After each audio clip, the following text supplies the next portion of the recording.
गेली 2 दिवस आपण या व्याख्यानमालेतील प्रथम, द्वितीय आणि तृतीय अशा व्याख्यानांना आवर्जून उपस्थित राहिलात, भरभरून प्रतिसाद दिलात, उपस्थिती दर्शवलीत आणि आज आपण हे शेवटचं पुष्प, शेवटचं व्याख्यान भारत मातेच्या चरणी अर्पण करण्यासाठी तयार आहोत. नमो मातृभूमी जिथे जन्मलो मी, नमो कर्मभूमी जिथे वाढलो मी, नमो आर्यभूमी जियेच्याच कामी, जडो देह माझा नमामी नमामी. परमपवित्र अशा माझ्या मातृभूमीस प्रथमतः वंदन करतो. भारत मातेला स्वातंत्र्य मिळवून देण्यासाठी जो रणसंग्राम झाला, त्या रणसंग्रामामध्ये अनेको लोकांनी आपल्या जीवनाचं बलिदान दिलं. जसं सावरकर म्हणतात, हे काय असतो सप्तबंधू जरी आम्ही, त्वच थंडिलीच दिधली असती बळी मी. अशा विचारांच्या महान क्रांतिकारकांनी या भारत मातेच्या स्वातंत्र्य यज्ञामध्ये आपल्या जीवनाची आहुती दिली. त्यानंतर भारत मातेवरती स्वातंत्र्यानंतर आलेल्या अनेक संकटांना आपल्या छातीवरती झेलून भारत मातेचं स्वातंत्र्य चंद्र सूर्य नांदो इथपर्यंत ठेवण्यासाठी जे झटले, ज्यांनी योगदान दिलं, अशा जवानांना, तसेच भारताच्या अंतर्गत शत्रूंना, मग ते वेगवेगळ्या वैज्ञानिक शत्रू असतील, सामाजिक शत्रू असतील, आध्यात्मिक शत्रू असतील, या सर्व शत्रूंचा नायनाट करण्यामध्ये ज्यांनी आपल्या जीवनाचं योगदान दिलं, अशा सर्व वैज्ञानिक, साधू, संत, पुरुष तसेच समाजसेवकांना प्रथमतः विनम्र अभिवादन करतो, वंदन करतो आणि आजच्या कार्यक्रमाकडे वळतो. असं म्हटलेलं आहे, साधू संग सर्व शास्त्र कय, लव मात्र साधू संगे सर्व सिद्धी होय. म्हणजे सर्व शास्त्रांमध्ये सांगितलंय साधू संघ. तर या साधू संघाची महती काय, तर त्याचं थोडासा जरी स्पर्श आपल्याला झाला तरी सर्व सिद्धी आपल्याला प्राप्त होतात. यालाच दुजोरा देत तुलसीदास असं म्हणतात, एक घडी आधी में पुनि आद, तुलसी संगत साधू की घटाई कोटी अपराध. एक घडी आणि आधी में पुनि आद हे तर सोडाच, पण येत्या 1 ते 2 तास सलग एक महान राष्ट्रसंत, राष्ट्रीय कीर्तनकार आणि एक हरहुन्नरी महान व्यक्तिमत्व म्हणजेच चारुदत्त बुवा आपळे जी आपल्या सोबत असणार आहेत, याचा आपल्या सर्वांना आज आनंद आहे. आणि हेच चौथं पुष्प, चौथं व्याख्यान आपण राष्ट्रमाता भारत मातेच्या चरणावरती अर्पण करण्यास तयार आहोत. आणि याचे वक्ते आहेत चारुदत्त बुवा आपळे, आणि तितकाच समर्पक विषय त्यांचा आहे, तो म्हणजे राष्ट्र निर्मितीमध्ये युवकांची भूमिका. मुळात या शेवटच्या व्याख्यानासाठी वक्ता कोण असावा आणि त्यांना काय विषय असावा याचं आम्ही चिंतन करत असताना माझा मित्र स्वानंद बेहरे यांनी बुवांचं नाव आमच्या समोर ठेवलं. मात्र एवढ्या मोठ्या माणसाला आपल्याकरिता बोलवणं एवढं आपला अधिकार आहे का, याचाच विचार आम्ही जास्त केला. मात्र बुवांच्या कृपेमुळं, त्यांच्या करुणेमुळं आज ते आपल्यामध्ये आहेत. आणि राष्ट्र निर्मितीसाठी युवकांची भूमिका या गोष्टी याच्यावरती ते बोलणार आहेत. हाच का विषय, राष्ट्र निर्मितीमध्ये युवकांची भूमिका, हाच विषय का, तर एक विदेशी तत्वचिंतक असं म्हणतो की तुमच्या राष्ट्रामध्ये असलेल्या युवकांच्या ओठावरती गुणगुणणारी गाणी मला सांगा, मी तुमच्या राष्ट्राचं भवितव्य सांगतो.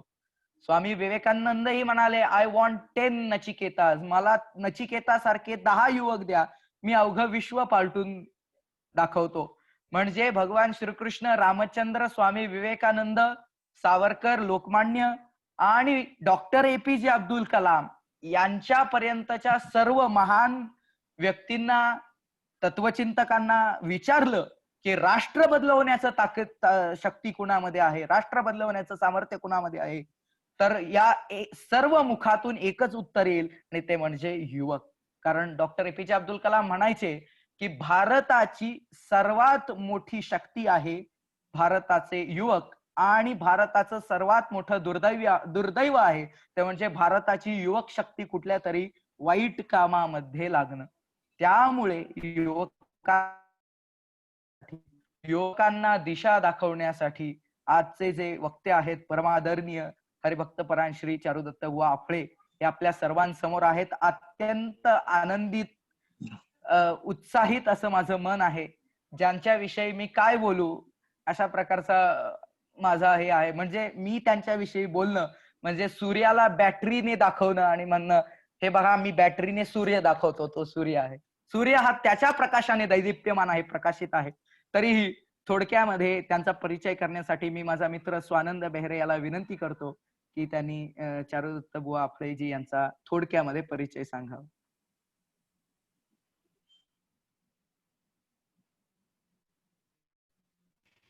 नमस्कार. श्री चारुदत्त गोविंद स्वामी आपले यांचे शिक्षण BA मराठी विषयात त्यांनी BA केलंय आणि शास्त्रीय संगीतात त्यांनी MA केलंय. कीर्तनाचे शिक्षण आई वडिलांकडे झाले. आपळे घराण्यात कीर्तन परंपरा ही जवळपास 400 वर्षापासून आहे. 1988 ते 2016 या कालावधीत अंदाजे 5000च्या वर कीर्तन प्रवचनाचे कार्यक्रम झाले आहेत. भारतातील सर्व प्रांतात तसेच America, Canada, Australia, Kuwait, Dubai, Sri Lanka अशा विदेशातही त्यांनी कीर्तने सादर केली आहेत. कीर्तनाबरोबरच मराठी संगीत नाटकांमधूनही प्रमुख नाटकांच्या भूमिका केल्या. संगीत शाकुंतल, सौभद्र, कट्यार काळजात घुसली इत्यादी नाटकांमध्ये आजही ते भूमिका करतात. नाट्यसंगीत आणि अभंगवाणीचे कार्यक्रमही ते करतात. संगीत नाटकाबरोबरच अनेक दूरदर्शन वाहिन्यांवरील मालिकांमध्ये त्यांनी काम केले आहे. काही मराठी चित्रपट भूमिकाही त्यांनी केल्या आहेत. अनेक लघुपटात काम केले आहे. भारती विद्यापीठ यांच्या अंतर्गत सुरू झालेल्या कीर्तन डिप्लोमा यासाठी ते प्राध्यापक म्हणून कार्यरत आहेत. रामटेक कवी कुलगुरू कालिदास विद्यापीठाच्या कीर्तन महाविद्यालयांमध्ये शिक्षक, प्रशिक्षक व परीक्षक म्हणून ते कार्यरत आहेत. त्यांना मिळालेले पुरस्कार: बालगंधर्व पुरस्कार, मास्टर दीनानाथ मंगेशकर पुरस्कार, पुणे की आशा पुरस्कार, समाज प्रबोधन पुरस्कार, माशेल गोवा येथे झालेल्या नाट्यसंगीत स्पर्धेत सुवर्ण पदक विजेते श्री नरेंद्राचार्य नाणिजधाम यांच्याकडून राष्ट्रीय कीर्तन सम्राट ही पदवी त्यांना प्रदान झाली. अशा अनेक पुरस्कारांनी त्यांना गौरवण्यात आले आहे. दूरदर्शन व आकाशवाणी मान्यता प्राप्त कलावंत केंद्र शासनात आले आहेत. दूरदर्शन व संगीत नाटक अकादमी या संस्थेत महाराष्ट्र प्रतिनिधी म्हणून ते नियुक्त आहेत. कीर्तनाबरोबरच भागवत कथा, रामायण, शिवपुराण, महाभारत, विष्णुपुराण या विषयांवर ते प्रवचने करतात.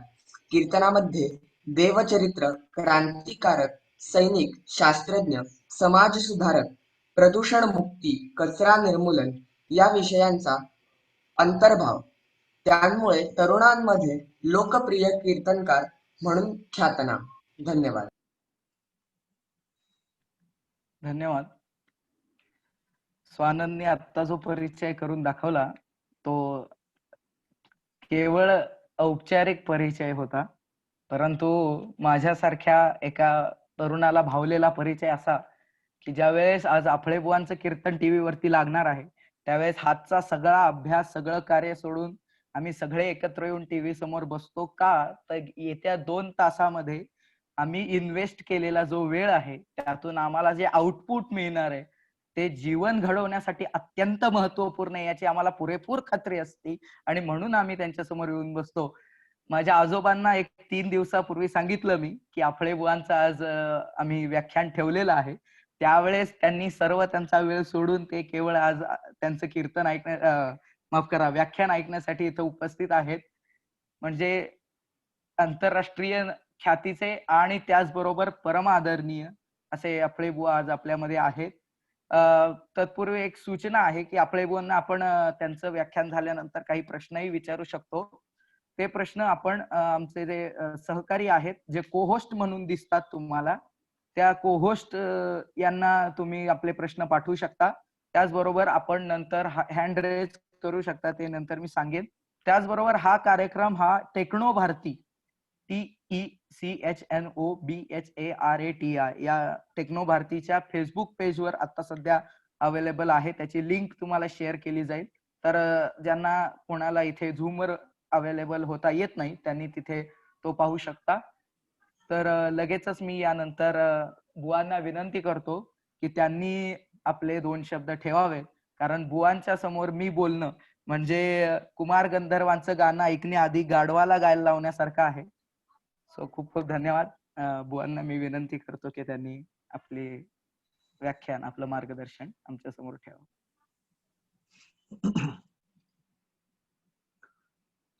गुरुर्ब्रह्मा गुरुर्विष्णुः गुरुर्देवो महेश्वरः गुरु साक्षात् परब्रह्म तस्मै श्री गुरवे नमः. मूकं करोति वाचालं पंगुं लंघयते गिरिं यत्कृपातमहं वन्दे परमानन्दमाधवम्.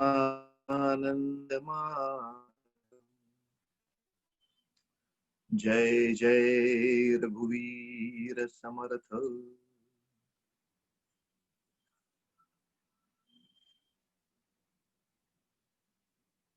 श्री समर्थ रामदास स्वामी यांच्या सज्जन गडावरती जे शिबिर चालतं, जी उपासना शिकवली जाते, या शिबिरामध्ये, या उपासनेमध्ये आपण बरेच युवक सहभागी होत असता असं मला समजलं.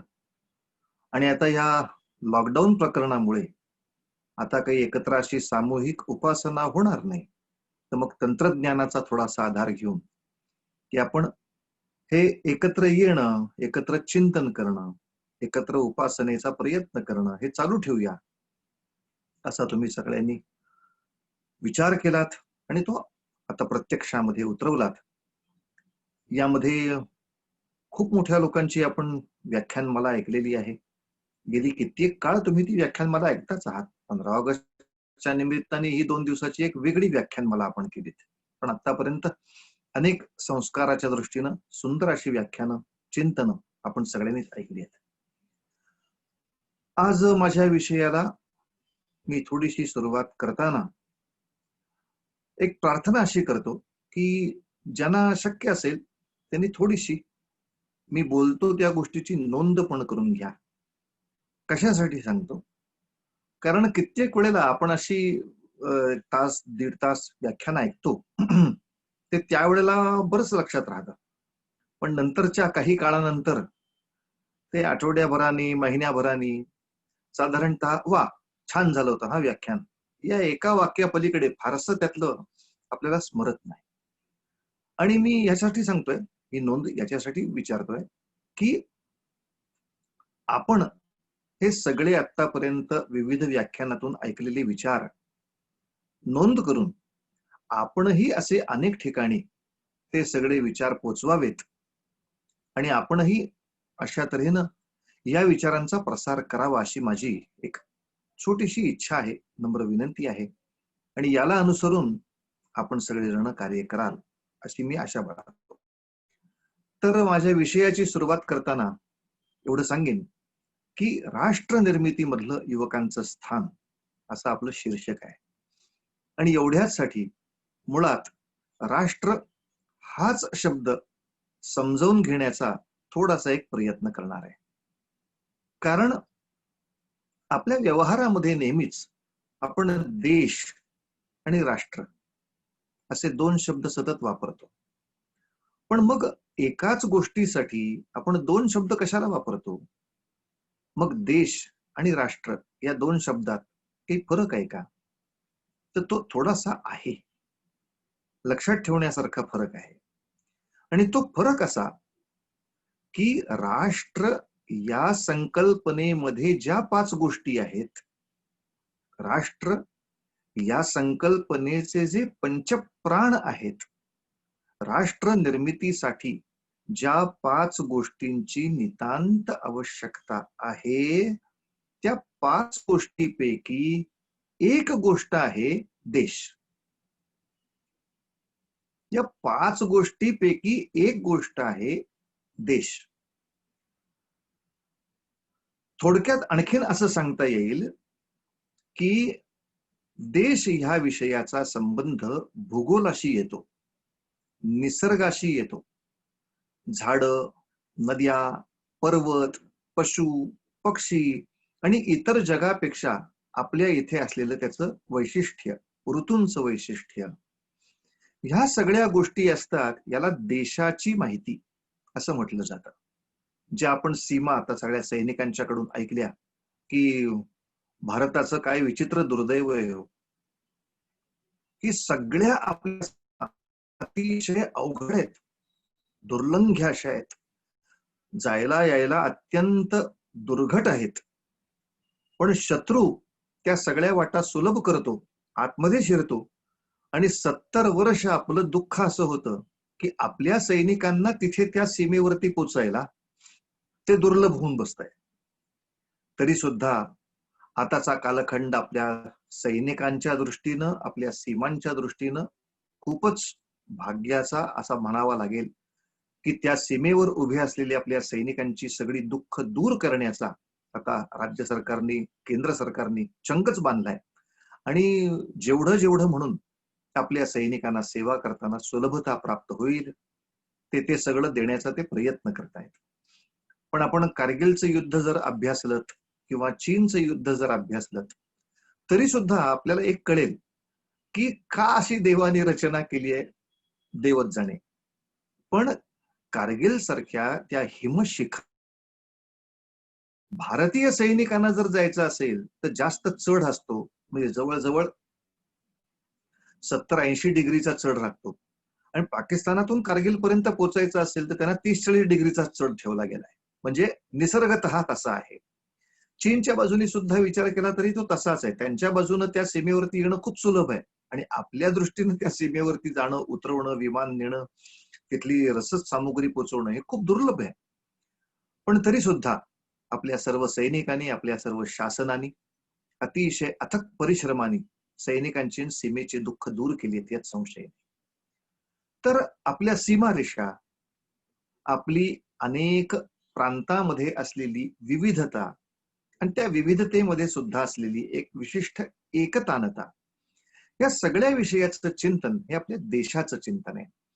आपण भूगोलाच्या दृष्टीनं सुद्धा इतर अनेक देशांपेक्षा खूप वेगळे आहोत आणि या सुद्धा गोष्टीचा आपल्याला एक विशिष्ट अभिमान भगवंताने आपल्याला जे वरदान दिलंय, आपल्याला जी भारत भूमी दिली आहे, याबद्दल देवाचे आभार आणि आपल्याबद्दलचा अभिमान दोन्हीही आपल्यालाही वाटला पाहिजे आणि आपण इतरांनाही तो जाणवून दिला पाहिजे की बाकी आपण जे अनेक प्रगत देश पाहतो, या सगळ्या बहुतांशी देशांना 2च ऋतुमान आहेत. एक हिवाळा असतो नाही तर एक उन्हाळा असतो. बरं, हिवाळा उन्हाळा असतो तो सगळ्या बहुतांशी देशामध्ये इतका एक्स्ट्रीम लेवलला, इतका भयानक असतो की या निसर्गाशी टक्कर देण्यातच त्यांचं बरंच आयुष्य जात. काही ठिकाणी बर्फच पडत असेल, काही ठिकाणी प्रचंड आगीच लागत असतील त्या उकाड्याने. इतके 2 टोकाचे सगळे प्रकार आहेत. पावसाळा कधी आहे कधी नाही, कधी आहे कधी नाही. पण आपल्याला इतके विविध म्हणजे 3 ऋतू मिळालेले आहेत, त्याची निश्चित कालखंड आपल्याला मिळाले आहेत आणि ह्या सगळ्या अतिशय उत्कृष्ट अशा निसर्गाचं वरदान आपल्याला भगवंतांनी दिलंय. मग काही वेळेला आपल्या अनेकांच्या मनात असं येतं की इतरांच्या पेक्षा अनेक चांगल्या नद्या दिल्या आहेत, अनेक चांगले वृक्ष दिले आहेत, अनेक चांगले पर्वत दिले आहेत, मग तरी आपल्याकडे दुष्काळ का? सातत्याने काही ठिकाणी ओला दुष्काळ, काही ठिकाणी कोरडा दुष्काळ. तर हा दुष्काळ का? तर याचं कारण भगवंताची अवकृपा नाहीये. याचं कारण एकच आहे, दुर्दैवाने आतापर्यंत ही 70 वर्ष आपण आपल्या देशातल्या दुष्काळावरच्या मात करण्याचं नियोजनच नीट नाही करू शकत आहोत. त्यासाठी जो एक अभ्यास, निधिध्यास, निजध्यास असं सगळं जे पाहिजे आणि त्याच्या मागे एक शासनाची जी एक इच्छाशक्ती पाहिजे, ती दुर्दैवाने आतापर्यंत पुरेशी मिळाली नाही. नाहीतर एकदा नद्या जोड प्रकल्प जर व्यवस्थित झाला तर या देशाला पुढचे युगानुयुग कधीही पाण्याची समस्या जाणवणार नाही, त्यामुळे शेतीचीही जाणवणार नाही. आणि दुर्दैवाने आपलं बहुतांशी राजकारण लोक अडचणीत असले तरच चांगलं चालतं, त्यामुळे लोकांची अडचण चालू ठेवायची. या न्यायाने हे प्रकल्प होत नाहीयेत. पण हे नक्की दुर्दैव तुम्ही आम्हीच दूर करू शकणार यात संशय नाही. म्हणून तर हा विषय आपल्या मुद्दाम कानावर घातला की राष्ट्राचा विचार करताना त्यातला एक भाग आहे तो देश आहे. आणि राष्ट्रीय भावना आपल्या सगळ्या परिसरामध्ये, परिचयामध्ये, परिवारामध्ये जागृत ठेवण्यासाठी आपण अशी इच्छा करूया की एक साप्ताहिक किंवा द्विसाप्ताहिक किंवा मासिक अशा तऱ्हेच्या छोट्या छोट्या बैठकी, छोटी छोटी विचार चिंतनासाठी सभा आपण सतत घेत राहिलं पाहिजे. आणि त्याच त्याच लोकांच्या नको घ्यायला. एकदा आपण 50 लोकांनी सभा घेऊन काही गोष्टी छान ठरवल्या की या 50 लोकांनी आणखीन 50 ठिकाणी जाऊन आणखीन 50 मित्र एकत्र करून हा विषय त्यांच्या समोर मांडायला हवा. आज अनेक शाळेतल्या विद्यार्थ्यांना, अनेक शाळेतल्या शिक्षकांना सुद्धा नक्की भारताच्या सीमा कुठल्या आहेत, किती आहेत माहित नाही. त्याही पेक्षा म्हणजे एका विद्वान माणसाला मी सहज विचारलं पण होतं त्या कारगिलच्या युद्धाच्या वेळेला, का म्हणजे ते सियाचीन मध्ये शत्रू घुसखोरी करायचा प्रयत्न करतोय, त्याबद्दल तुमचं काय मत आहे? आणि त्यांनी शांतपणे सांगितलं, तो सियाचीन म्हणजे तो चीनचा भाग आहे, त्याच्याबद्दल आपण का बोलावं म्हणला. म्हणजे त्या महामूर्ख माणसाला हेही माहित नाही की सियाचीन हे भारताचंच एक उपअंग आहे. म्हणजे आपल्या प्रांत किती आहेत, आपल्या सीमारेषा कोणकोणत्या आहेत, तिथे उभं राहताना सैनिकांना कोणते कष्ट आहेत, याची सातत्याने आपल्या सगळ्या अनेक युवकांना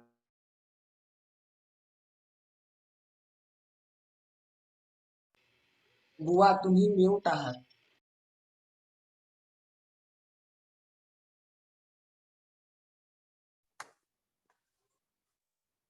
म्यूट झालेले दिसत आहेत ते, त्यांना अनम्यूट कर.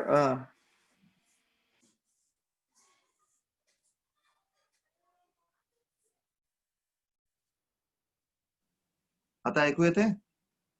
हो बुवा, आता येते. व्यवस्थित आहे. हा, मध्येच त्याचं त्यांनी काहीतरी बदलून घेतलेलं दिसतंय डोकं. कारण एकदा सुरू केल्यावर मी त्या यंत्राला हात लावत नाही, भीतीच वाटते मला या गोष्टीची. असो. आणि एवढ्याच साठी ह्या अनेक चिंतन बैठकीमध्ये एक चांगला लाभ असा होतो की देशाच्या कोणत्याही कोपऱ्यामध्ये कुठलीही अनुचित घटना झाली तर त्याचे पडसाद सगळ्या देशभर उमटवण्यासाठी एक चांगल्या तऱ्हेचं आपल्याला तंत्र विकसित करता आलं पाहिजे.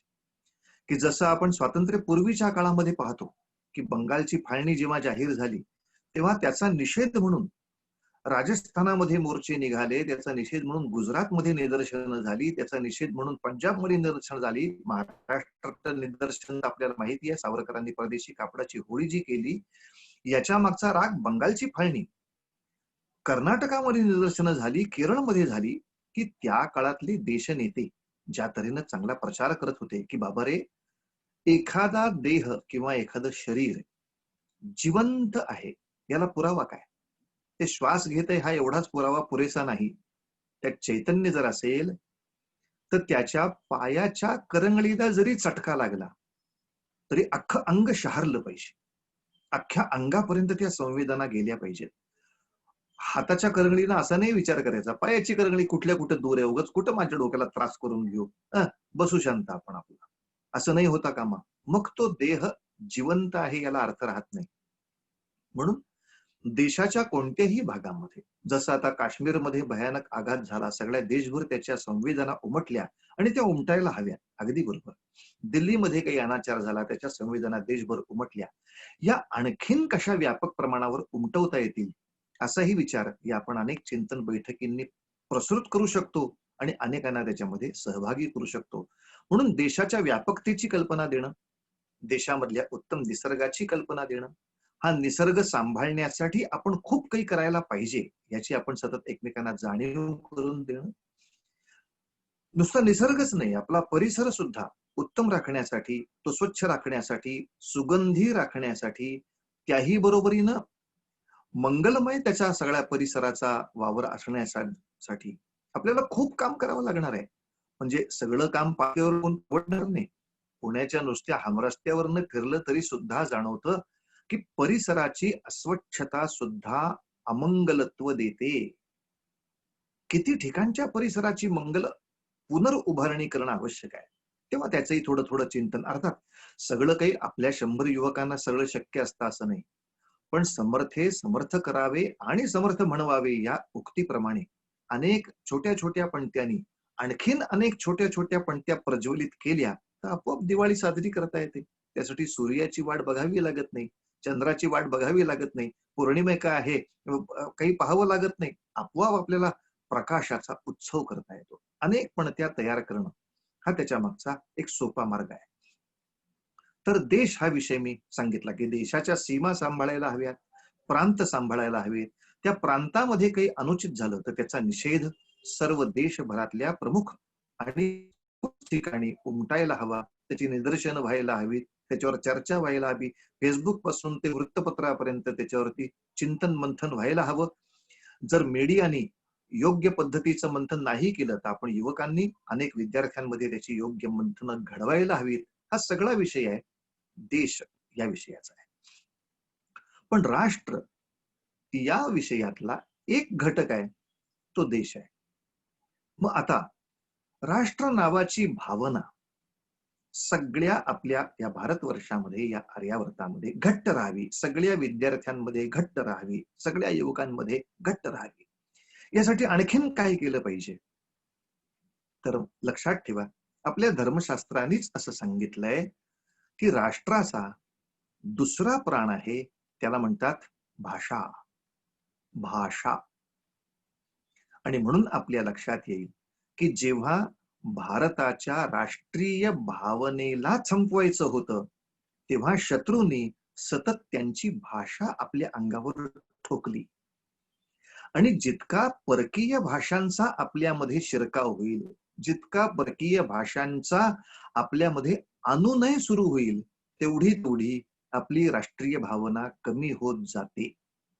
आपल्याला काही गोष्टीचा फरक जाणवत नाही, बाहेर लक्षात येत नाही, पण हा कॅन्सर, हा कर्करोग आतमध्ये खूप पोखरायला लागतो. आपल्याला लक्षात येईल की जेव्हा मुघलांची आक्रमणं झाली तेव्हा मुद्दाम त्यांनी आपल्या शासकीय यंत्रणेमध्ये त्यांचे सगळे शब्द जास्तीत जास्त रूढ करायचा प्रयत्न केला आणि परिणामतः एक प्रचंड मोठी संख्या परदास्यामध्येच आनंद मानणारी निर्माण झाली.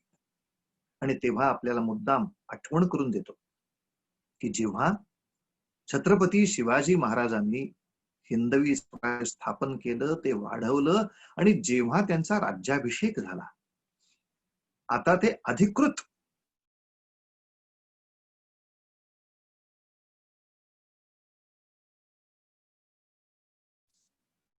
अशा वेळेला शिवाजी राजांनी अनेक जी लोकोत्तर कार्य केली त्यापैकी एक फार महत्वाचं लोकोत्तर कार्य आहे. त्यांनी राज्य व्यवहार कोश नावाचा ग्रंथ तयार केला आणि मुद्दाम आपल्या हिंदवी स्वराज्याच्या राज्यकारभारातून, समाज जीवनातून परकीय शब्द कसे काढून टाकता येतील आणि त्या ठिकाणी स्वकीय शब्द कसे दृढ करता येतील असा आग्रहाने कार्य केलेलं आहे. अत्यंत आग्रहपूर्वक. आपण काही वेळेला अगदी सहजपणे म्हणतो जाऊ दे ना, याच्याऐवजी हे म्हटलं काय फरक पडतो, पण हे खूप अज्ञानीपणाचं लक्षण आहे. शिवाजी महाराज आणि अनेक संतांच्या कालखंडामध्ये सुद्धा इतकं मोठं यावनी आक्रमण असताना सुद्धा त्यांनी त्यांच्या अभंगांमध्ये भाषेची शुद्धता ती जी राखली आहे याचं कारण भाषा हा सुद्धा खूप महत्वाचा घटक आहे. तुमच्या आमच्या पुढच्या पिढ्यांमध्ये सुद्धा शिवाजी महाराजांचं प्रेम जर रुजायचं असेल तर त्यांना मराठी भाषा यायलाच पाहिजे. इंग्रजीमध्ये तुम्ही 10,000 तरी ओळी त्या शिवाजी महाराजांच्या बद्दल ऐकवल्या तरी सुद्धा जय भवानी जय शिवाजी हे मराठी उच्चाराशिवाय ते रक्त नाही सळसळू शकत. जोपर्यंत तुमच्या आमच्या परिसरामध्ये आणि आपल्या समाजामध्ये निम्म्याच्या वर घरामध्ये पप्पा असतात, मम्मी असते, डॅडी असते, आता डॅडी सुद्धा नाही, अलीकडे नवीन शब्द मी ऐकलाय, डॅड. म्हणलं मी डिक्शनरी काढून बसलो, डॅड नावाचा शब्दच मला कुठे दिसला नाही. मी माझ्या मित्राला विचारलं, म्हणलं हा डॅड नावाचा शब्द कशातनं जन्माला आला? तो म्हणला डेड आणि मॅड या 2 शब्दांचा संधी झालेला आहे. त्याला डॅड असं म्हणतात. ही सगळी मन मेली हो. इंग्रजांनी सुद्धा हेच केलं. इंग्रजी भाषा जितकी जितकी म्हणून लादली, हळूहळू आपण भारतीय भाषांना कमी लेखायला लागलो. एक लक्षात घ्या, माझ्या बोलण्याचा चुकीचा अर्थ नका करू. परकीय भाषा शिकायची नाही असं मी अजिबात म्हटलो नाही. किंबहुना त्याच्यावर प्रावीण्य मिळवलंच पाहिजे. का? तर परकीयांच्याशी युद्ध करताना भाषा हे पण एक शस्त्रच आहे. आणि जी जी शस्त्र वापरायची ती उत्तम यायला पाहिजे, संशयच नाही. स्वामी विवेकानंद त्यांनी ही सगळी हिंदू फिलॉसॉफी अमेरिकेमध्ये मांडू शकले किंवा इंग्लंडमध्ये मांडू शकले, याचं कारण इंग्रजी त्यांचं उत्तमच होतं, यात संशय नाही. वासुदेव बळवंत फडके इंग्रजांच्या काळात त्यांच्या कार्यालयामध्ये काही काळ नोकरी करू शकले, त्यांच्या लष्करातली सगळी गुपित समजावून घेऊ शकले, कारण ते इंग्रजी विद्या विभूषित होते, यात संशय नाही. सावरकरांनी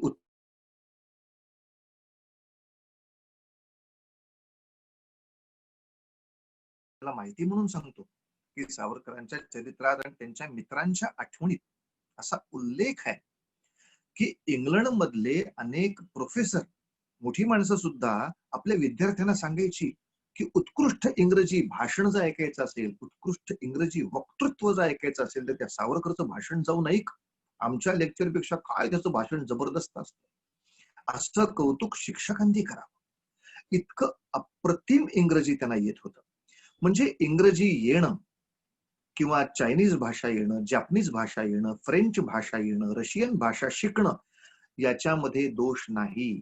किंबहुना या सगळ्या भाषा शिकल्यामुळे, विविध भाषा येत असल्यामुळे आपण त्या देशातल्या तरुणांच्याशी, त्या देशातल्या अधिकाऱ्यांबरोबर अतिशय उत्तम संपर्क ठेवू शकतो आणि आपल्या देशाचा विकासही उत्तम घडवू शकतो, यात अजिबात संशय नाही.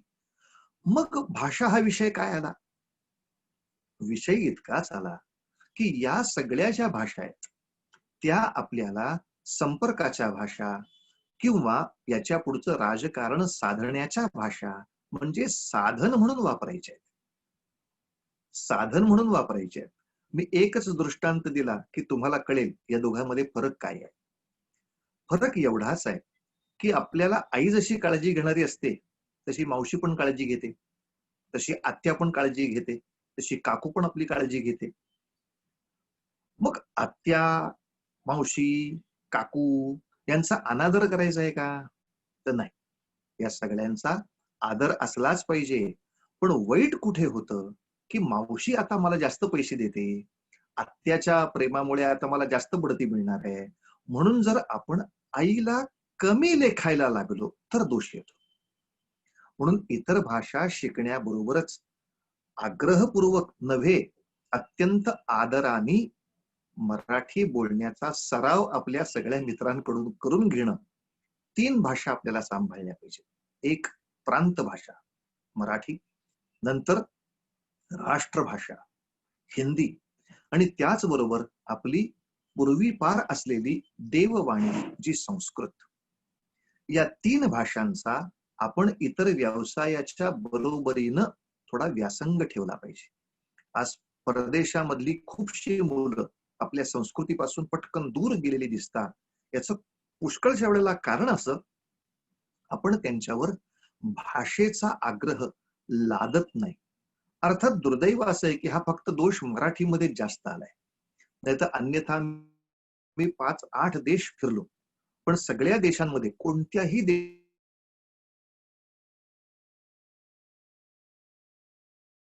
गेले तर इंग्लंडचं इंग्लिश बोलतात, अमेरिकेत पोहोचलेले गुजराती अमेरिकन इंग्लिश बोलतात, कारण 2 इंग्लिश मध्ये फरक आहे. फ्रान्समध्ये असलेले गुजराती माणसं उत्तम फ्रेंच बोलतात त्या लोकांशी, पण ते घरात आले की आग्रहपूर्वक गुजरातीच बोलतात, किंवा गुजराती दोघं एकत्र आले की ते गुजराती बोलतात. पंजाब्यांचा हा नियम तोच, कानड्यांचा नियम तोच. मराठीमध्ये थोडस का कोणास ठाऊक त्यांना असं दुर्दैव वाटतं की त्यांना मराठीत बोलायला कमीपणा वाटतो. हाही एक प्रकारचा राष्ट्रद्रोह आहे, हे मनात बसलं पाहिजे. अनेक छोट्या छोट्या झालेलं असतं, त्यातला एखाद दुसरा स्क्रू सुद्धा खिळखिळा झाला तरी ते यंत्र बिघडायची शक्यता खूप असते. जेव्हा एक किल्ला सांभाळायचा असतो त्याच्यासाठी खूप बुरुज असतात, पण अनेक बुरुज आहेत, मग त्यातला एक बुरुज पडला तर काय हरकत आहे, असा विचार करून नाही चालत. एक बुरुज पडला की बाकीच्या बुरुजांना ढासळायला वेळ लागत नाही, घुसायला शत्रूला रस्ता सापडतो. म्हणून इंग्रजी प्रशासनाच्या वेळेला सुद्धा जेव्हा इंग्रज भारतावर राज्य करत होता तेव्हा आपल्याला जाणवेल की आपण ह्या सगळ्या देशवीरांच्या कथा जर वाचल्या असतील, पाहिल्या असतील किंवा आता कौतुकाने जमलं तर पहा, तर सातत्याने आपल्याला असं दिसेल की या देशवीरांच्या घरांमध्ये आग्रहपूर्वक त्यांनी आपापल्या प्रांतिक भाषा, राष्ट्रभाषा आणि देवभाषा, संस्कृत याचा सतत आग्रह केला. म्हणजे सुभाषचंद्र बोसांच्या सुद्धा आत्मचरित्रात असं लिहिलंय सुभाष बाबूंनी की ते इंग्रजी शाळेमध्ये शिकत होते, प्रश्नच नाही, इंग्रजाच्या शाळेत शिकत होते, तर शाळेमध्ये इंग्रजीमध्येच बोलावं लागायचं, त्यांच्याच ऍक्सेंट मध्ये बोलावं लागायचं, नंतर इंग्रजाच्याच प्रार्थना करायला लागायच्या. पण घरी आल्यानंतर मात्र त्यांचे आई वडील आग्रहपूर्वक त्यांच्याकडून तुलसीदासांची भजनं, कबीरांची भजनं, त्याच्या बरोबरीनं भगवद्गीतेचा अध्याय, ह्या सगळ्या गोष्टी सायं उपासना सगळ्यांच्या करून घेत होते. परिणामतः वापरासाठी त्यांनी सगळ्या भाषा स्वीकारल्या, पण आईचा सन्मान कायम ठेवला. तसं भाषेचा सन्मान कायम ठेवण्याचा आपण प्रयत्न केला पाहिजे. आपल्या मित्रांमध्ये सुद्धा प्रयत्न केला पाहिजे. थोडासा काही वेळेला तो हास्यास्पद होईल, पण जुन्या काळात इंग्रजीचा सुद्धा आपण हसलोच ना. इंग्रजी नीट जमली नाही तेव्हाही हसलो, पण हसता हसता ती अंगीकारली ना आपण. मग ठीक आहे ना, मराठी बोलताना पहिल्यांदा थोडं हसतील लोक, हसू देत, पण नंतर नंतर आपण ज्याला पर्यायी शब्दच नाहीयेत ते इंग्रजी शब्द बोलायला हरकत नाही, पण ज्याला पर्यायी शब्द आहे, समजा आपल्या मित्रांनी कोणी सांगितलं की ओ काय तुम्ही हा शर्ट घातलाय, याचा कलर थोडा फेंट पाहिजे होता, म्हणजे छान तुम्हाला दिसला असता, की आपण थोडस हसून त्याला त्रास द्यायचा. आपण आता मराठीत बोलूया का मित्रा? अरे मराठीत बोल नाही, थोडस थोडस थोडस मराठी बोलूया की. हा काय म्हटलंस तुम्हाला, पहिलं वाक्य सांग. नाही हा शर्ट, शर्टला दुसरा शब्द आहे का आपल्याकडे काही? आहे की, सदरा. सदरा, हा धन्यवाद. चल पुढे जाऊया. हा जो सदरा घातलाय ना तुम्ही, पुढं त्याचा कलर, त्याच्याविषयी जरा एक दुसरा शब्द वापरूया का? हा हा हा त्याचा रंग.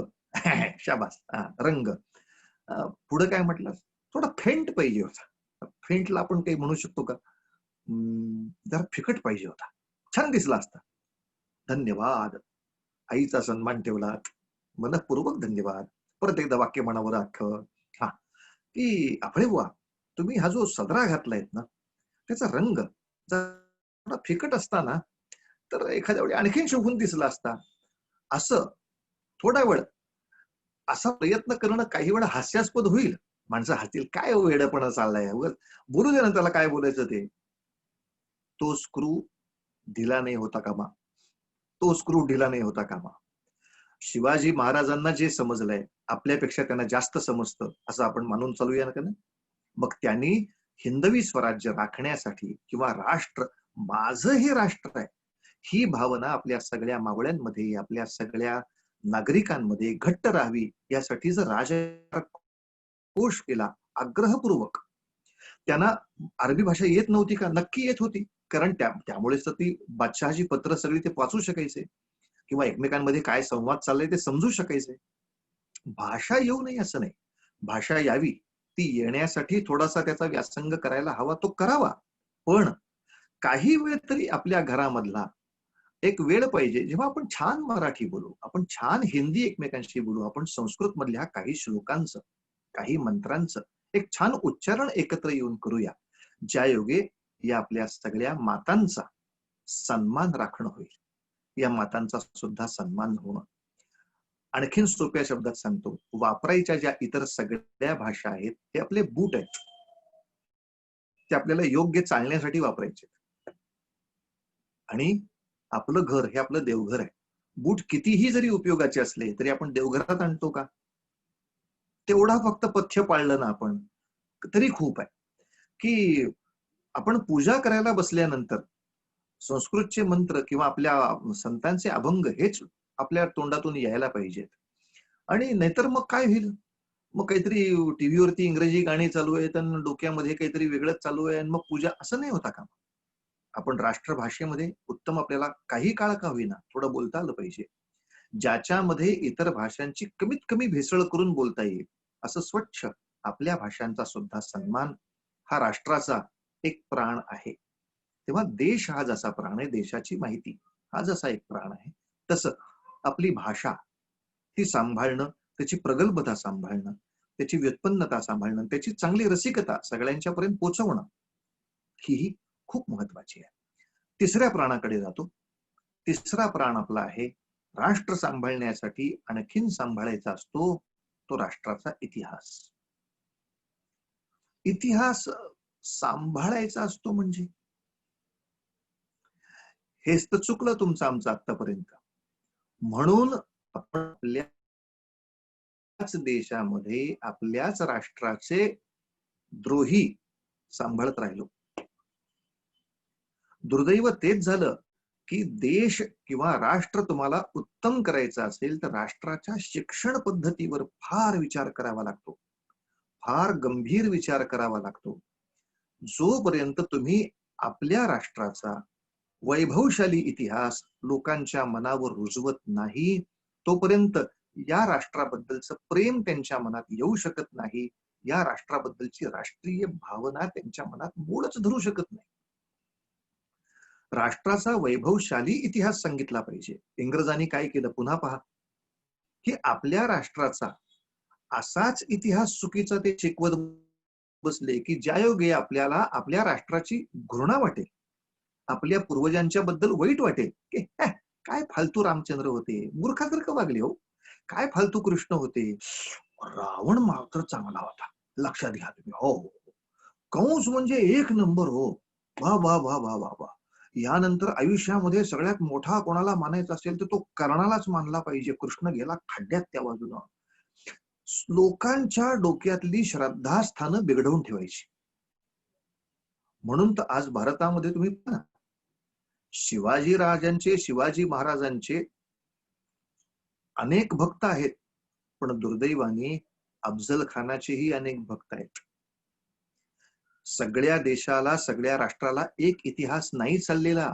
अनेक शिक्षण केंद्र असे आहेत की ज्याच्यामध्ये शिवाजी महाराजांची निंदा शिकवली जाते आणि परकेंची, अकबरापासून औरंगजेबापासून अफजल खानाची स्तुती शिकवली जाते. जे विद्यार्थी नंतरच्या काळामध्ये शिकून शिवाजीराजांच्या पुतळ्याची मोडतोड करायला उभे राहतात, शिवभक्तांना मारायला उभे राहतात, ही माणसं आपोआप नाही जन्माला येत. त्यांना एक राष्ट्र इतिहास असा आपण प्रयत्नच करत नाही. किंबहुना या राष्ट्राच्या गौरवशाली इतिहासाला छेद देईल असं जर कुठल्या शिक्षण केंद्रांमध्ये काम चालू असेल तर ते गुप्तपणे उघडकीला आणलं पाहिजे. ते उघडकीला आणून त्याच्यावर शासकीय कारवाया झाल्या पाहिजेत. दुर्दैवाने आतापर्यंत शासनाही फारशी मनाची इच्छा अशी नव्हती. राष्ट्रद्रोही कारवाया ते मूर्ख चालू देत होते. त्यांचं पाप त्यांना होणार यात संशय नाही, पण शेवटी नेत्यांचं पाप नागरिकांना भोगावं लागतं. राजा आहे तेव्हा याच्यावर प्रक्रिया आपण करायला हवी. ठीक आहे, आपण ती शिक्षण केंद्र नाही बंद करू शकलो, आपल्या हातात ते अधिकार नाही, पण किमान आपल्या परिवारामध्ये, आपल्या परिसरामध्ये, आपल्या परिचयामध्ये जेवढी माणसं आहेत त्यांच्याशी आपण या विषयावर चर्चा तर करू. तुला काय इतिहास माहितीये? तू इतिहासाच्या दृष्टीनं काय वाचन करतोस? तुला कोणता इतिहास माहिती आहे? आणि इतिहासाला वैभवशाली जो आपला आहे इतिहास याच्याबद्दलचे खरे पुरावे ज्या ज्या ठिकाणी आहेत त्या त्या ठिकाणी आपण सगळ्या तरुणांनी मिळून थोडा सूक्ष्म अभ्यास केला पाहिजे आणि हा इतिहासाचाही अभ्यास अनेक अनेक आपल्या मित्रांच्या मनामध्ये पुरवला पाहिजे. अन्यथा पहा ना तुम्ही, राणा प्रतापावरती सिनेमा येतोय का? नाही येत. राणा प्रतापावरती सिनेमा येतात अकबरांवरती. आणि पुन्हा गझनीचं नाव मोठं करणारा सिनेमा येणार, तुघलकचं नाव मोठं करणारा सिनेमा येणार, परकीयांची सगळी कौतुक सांगणारे सिनेमे आपल्या असे निर्माण करावेत अशी इच्छा मुळात त्यांना का होते? कारण मानावर सातत्याने त्यांना त्याच इतिहासाला मारलं गेलंय की जो इतिहास परक्यांची स्तुती करतो आणि आपली निंदा करतो. आता बघा ना, आपल्या शाळेच्या धड्यामध्ये एक छोटंसं उदाहरण सांगतो. बाकीची उदाहरणं आपण शोधून काढा आणि केव्हाही तुम्हाला मदत लागली मला नक्की विचारा. मी आपलं एकत्र आपण शिबिर करू पाहिजे तर. आणि हा सगळा खरा इतिहास. नाही तर अकबर महान था याच्यासारखी चुकीची गोष्ट या जगात नाहीये. अकबर हा किती नालायक, किती नीच होता हे त्याच्या स्वतःच्याच दैनंदिनीमध्ये प्रगट आहे. त्याचं देईन तुम्हाला सगळे पुरावे. पण जे खरं आहे ते मांडायला काय हरकत आहे? ज्यायोगे न पाळलं पाहिजे. राष्ट्र जर चांगलं करायचं असेल तर राष्ट्रीय नेत्यांच्या बद्दलचा एक इतिहास सगळ्यांमध्ये आहे का नाही तपासला पाहिजे. आणि जर चुकीचा इतिहास होत असेल तर तो खोडून काढला पाहिजे, तो मोडून काढला पाहिजे की हा इतिहास बरोबर नाही, हे तुम्ही चुकीचं सांगताय. 2 उदाहरणं सांगणार आहे फक्त. एक पुराण काळातलं सांगतो, एक आधुनिक काळातलं सांगतो. आपल्या पुराण काळातलं सुद्धा अलीकडे रावणाचं उदात्तीकरण खूप चाललेलं आहे. दुर्दैवाने या रावणाच्या उदात्तीकरणाला आपल्याकडच्या धर्मगुरूंनी सुद्धा वेळ प्रसंगी पाहिजे तेवढा विरोध केला नाही. म्हणून दुर्दैवाने सांगतो की भारतात, दक्षिण भारतात कित्येक ठिकाणी रावणाची देवळं आहेत, रावणाचे उत्सव होतात, रावणाच्या नावाने विद्वत सभा होते.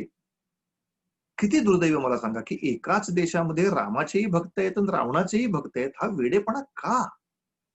ह्या अख्ख्या देशामध्ये रामाचेच फक्त म्हणजे रामालाच श्रेष्ठ मानणारी माणसं असे एकत्र असणं यालाच राष्ट्र म्हणतात. रामालाही मानणारे आहेत, रावणालाही मानणारे आहेत, शिवाजीलाही मानणारे आहेत, औरंगजेबालाही मानणारे आहेत, सुभाष बाबूंना पण मानणारे आहेत आणि सेंट झेवियरला पण मानणारे आहेत. याला धर्मशाळा म्हणतात. ही सगळी नुसती गर्दी झाली. याच्यात राष्ट्र निर्माण होत नाही. राष्ट्र निर्मितीसाठी आणि म्हणून मुद्दाम पहा, इंग्लंड मधल्या सगळ्या मुलांना तोच इतिहास शिकवला जातो जो इंग्लंडच्या अभ्यासकांनी लिहिलाय. अमेरिकेला तोच इतिहास शिकवला जातो जो अमेरिकन लोकांनी लिहिलाय आपल्या देशाची मान वाढवण्यासाठी. जपान मधला तोच इतिहास शिकवला जाईल जे जपानी इतिहास लिहिलाय. आपल्याकडे दुर्दैवाने निम्म्याच्या वर इतिहास शिकवला जातो तो परकीयांनीच लिहिलाय. परदेशी लोक तुमच्या चांगल्यासाठी का जास्त लिहितील? त्यातल्या त्यात जे योग्य उल्लेख आहेत तेवढे घेतले पाहिजेत. पण आपल्याला आपल्या इतिहासकारांनी अनेक चांगले इतिहास लिहिलेत. ते बाजूला करून परक्यांची का तुम्ही भीक मागून आपली शिदोरी भरताय तेच काही कळत नाही. ठीक आहे, आता मोठ्या शासकीय पातळीवर काय होईल ते होईल. एक 2 उदाहरणं फक्त सांगतो त्यातली. त्यातलं एक मी रावणाचं सांगत होतो. जर कोणी रावणाचं उदात्तीकरण करू लागला की रावण किती चांगला होता, तर त्याला 2 उत्तर द्यायचा प्रयत्न नक्की करा. की त्यांना विचारा, तुम्ही वाल्मिकी रामायण वाचलेत का हो? नाही वाचले. मग असं का तुम्ही बडबड करताय? नाही नाही, त्यांनी बघा ना, सीतेला पळवलं पण त्यांनी हात सुद्धा लावला नाही तिला. एक लक्षात घ्या, रावणाने सीतेवर जबरदस्ती केली नाही. तिला फक्त त्यांनी त्याच्या रथामध्ये त्या पळवून नेताना त्या यानामध्ये ढकलून देण्यापलीकडे तिला स्पर्श केला नाही. कुठल्याही स्त्रीशी लगट केली तर तो मरेल हा त्याला शाप होता, म्हणून त्यांनी पुढे काही केलं नाही. अन्यथा रावणाने त्या घटनेपूर्वी अनेक बलात्कार केलेले आहेत. स्वतःच्या सुनेवर म्हणजे पुतण्याच्या पत्नीवर बलात्कार केलाय. हिमालयामध्ये एका तपस्विनीवर सुद्धा बलात्कार केलाय. आणि ह्या सगळ्या कथा वाल्मिकींनी रामायणामध्ये लिहिलेल्या आहेत. आता फक्त तो भस्म लावतो, सोमवारचा उपास करतो आणि शिवतांडव स्तोत्र करतो म्हणून बलात्कार करणाऱ्या माणसाला तुम्ही मोठा मानणार का? आपल्याकडे उपासना जितकी महत्वाची आहे त्याच्या बरोबरीने चारित्र्य महत्वाचं आहे. मग शिवगंध मिर्झा राजा जयसिंग पण लावत होते आणि शिवगंध म्हणजे भस्म शिवाजी महाराज पण लावत होते. तुम्ही कोणाची पूजा करता? फक्त भस्म लावला म्हणून पूजा करता का? अनेकांच्यावर बलात्कार करायला पाठवणाऱ्या सैनिकांचा जो सेनापती होता त्यांची पूजा करतो का आपण? नाही करत. तसं रावण हा अत्याचारी आहे, स्वतः अत्यंत पापाचारी आहे. याचं काय तुम्ही सहन करता? थोडं तरी आपण असा चुकीचा इतिहास सांगणाऱ्या माणसाला खोडलं पाहिजे, चुकीचे संदेश देणाऱ्या व्हॉट्सअपच्या मेसेजला उत्तर दिलं पाहिजे. दुसरं एक छोटं उदाहरण, की आपल्या शालेय अभ्यासात तुम्हालाही आठवत असेल, आपल्या सगळ्यांना 4थी-5वीच्या पुस्तकात गेलेला हा धडा आहे. या धड्याचं नाव काय आहे? जगज्जेता सिकंदर. धड्याचं नाव काय आहे? जगज्जेता सिकंदर. आता सिकंदराला जगज्जेता आपण का म्हणायचं? याला काही अर्थ आहे का? कारण त्याच धड्यात माहिती काय दिलेली आहे, की सिकंदर नावाचा तो ग्रीकांचा योद्धा होता. तो सगळं सैन्य घेऊन भारतामध्ये आला. पण भारतात तो जास्तीत जास्त गंगेच्या किनाऱ्यापर्यंत पोहोचू शकला. त्याच्या पलीकडे जायचं त्याच्या सैनिकांना धाडस झालं नाही. म्हणून सिकंदर निम्म्या रस्त्यातूनच परत त्याच्या देशी गेला आणि तिकडच मेला. म्हणजे गंगे पलीकडचा भारत जिंकणं सोडा, त्यांनी बघितला सुद्धा नाही. गंगे पलीकडचा भारत ज्यांनी बघितला सुद्धा नाही, अशा एका परकीय माणसाला भारताच्या इतिहासाच्या पुस्तकात आपण काय म्हणतो? जगज्जेता. म्हणजे काय म्हणजे इतिहास महामंडळाचं कौतुकच करायची इच्छा होते. म्हणजे एक तुम्ही बावळट आहात का आम्ही सगळे बावळट झालोय तेच काही कळत नाही. तुम्ही शीर्षक देता जगज्जेता, धड्यामध्ये सांगता की गंगेच्या पलीकडे तो येऊच शकला नाही, आणि धड्याचा शेवट असा करतात की सिकंदर अशा दुःखाने मेला की त्याला जिंकायला काही उरलं नाही. किती बावळटपणा आहे मला सांगा, किती बावळटपणा आहे. अरे भारताच्या इतिहासाच्या पुस्तकात लिहायला पाहिजे सिकंदर मेला कारण त्याला बाकी सगळं जिंकता आलं, पण भारत जिंकताच आला नाही, या दुःखानं तो हरामखोर मेला. हे जरी अभिमानाने सांगायला पाहिजे ना. पण दुर्दैव तेच असतं आपल्याकडे. हे बाहेरच्यांचीच कौतुक मिळालं सगळ्यांना जास्त. आपल्या लोकांचं कौतुक का नाही? सिकंदराला म्हणजे त्या अलेक्झांडरला राज्य त्याच्या बापाचं फुकटचं मिळालं होतं, सैन्य त्याच्या बापाचं फुकटचं मिळालं होतं, खजिना त्याच्या बापाचा होता, फुकटचा मिळाला होता. हे सगळं वापरून त्यांनी पुढच्या सगळ्या स्वाऱ्या केल्या.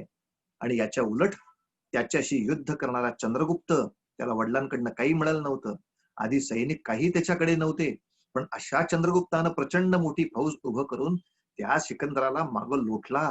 मग धड्याचं नाव ग्रीकांचा विजेता चंद्रगुप्त असा का नाही? आपल्या धड्यांच्या नावांपासून, आणि आताचा विनोद तुम्हाला माहित असेलच की आता 8वीच्या पुस्तकामध्ये जो काही पटपणा केलाय, की पूर्वी अफजल खानाचा वध असं धड्याचं नाव होतं 4थीच्या पुस्तकात. नंतर ते वध म्हणजे पोटात दुखायला लागलं आमच्या, मळमळ व्हायला लागली, जळजळ व्हायला लागली. मग काय करायचं? मग त्याचं नंतर नाव बदललं प्रतापगडचे युद्ध, प्रतापगडचा रणसंग्राम वगैरे झालं. आता तेही नाही म्हणताय ते, आता त्याचंही नाव बदलून काहीतरी तिसरंच केलं त्यांनी. कशासाठी? ही इतिहासाची मोडतोड थांबवायची असेल तर इथेही पुन्हा आपली युवकांची शक्तीच जागी पाहिजे.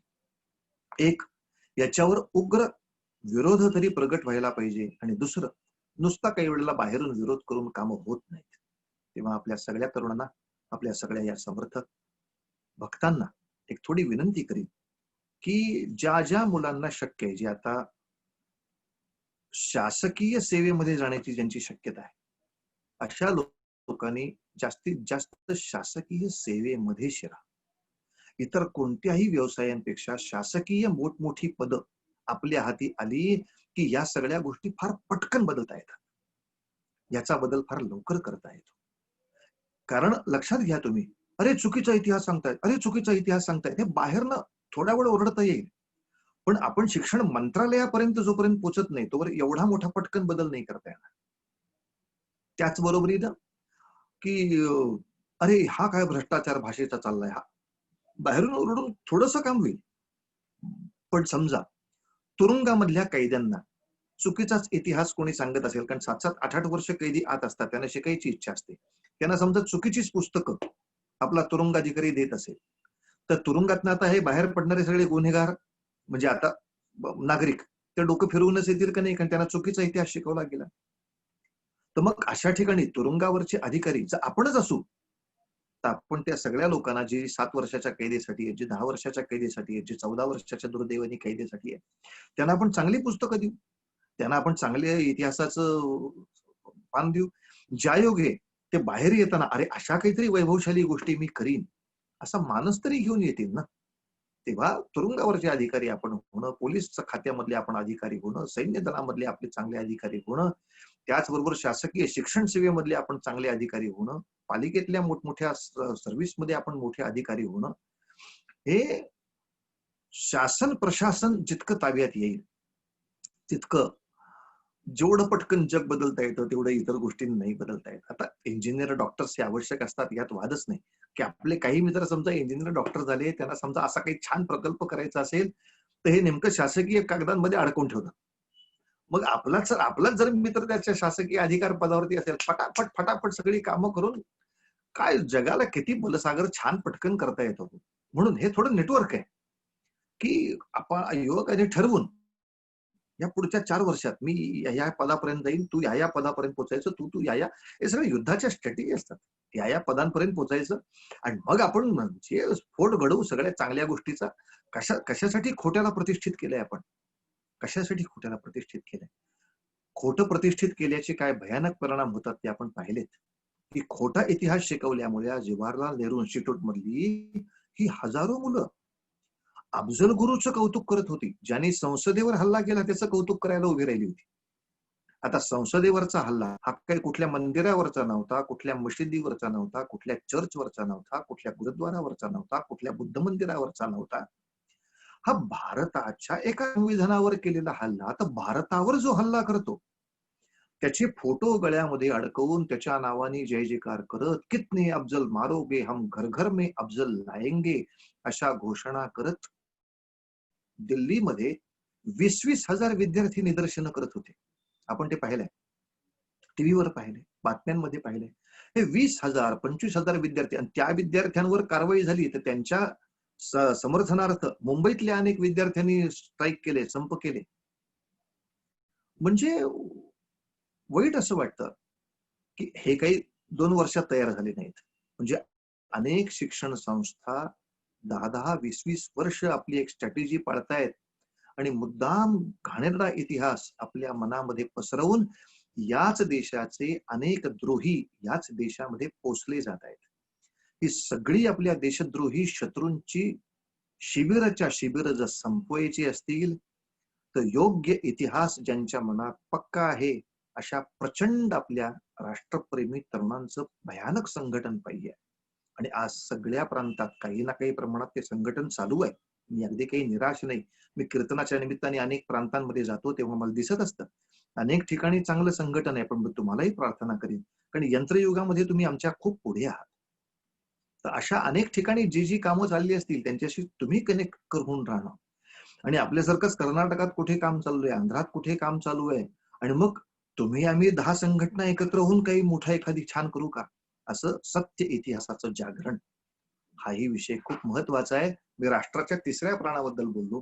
पहिला प्राण होता देश, त्याची माहिती घेणं आणि त्याच्याबद्दलच्या अनुचित गोष्टीचा संवेदना सगळ्यांमध्ये पोहोचवणं आणि तो निसर्ग राखण्याचा प्रयत्न करणं. म्हणजे झाडं लावणं असेल, पर्यावरण सांभाळणं असेल, हे सगळं देशकार्य आहे. ते केलंच पाहिजे. ते यथाशक्ती आपण सगळे करतोच. याचबरोबर मी दुसरा प्राण सांगितला, भाषा. आणि प्रांतिक भाषा, राष्ट्रभाषा, देवभाषा याचा आपण थोडा व्यासंग वाढवूया. खूपच वजन तुमच्या खांद्यावर देतोय असं तुम्हाला वाटेल, साहजिक आहे की आता काय करणार. राष्ट्र सांभाळायचं म्हणजे या सगळ्या पंचप्राणाला सांभाळायला लागतं. जसं शरीर सांभाळायचं तर आपल्या शरीरात सुद्धा पंचप्राण आहेत.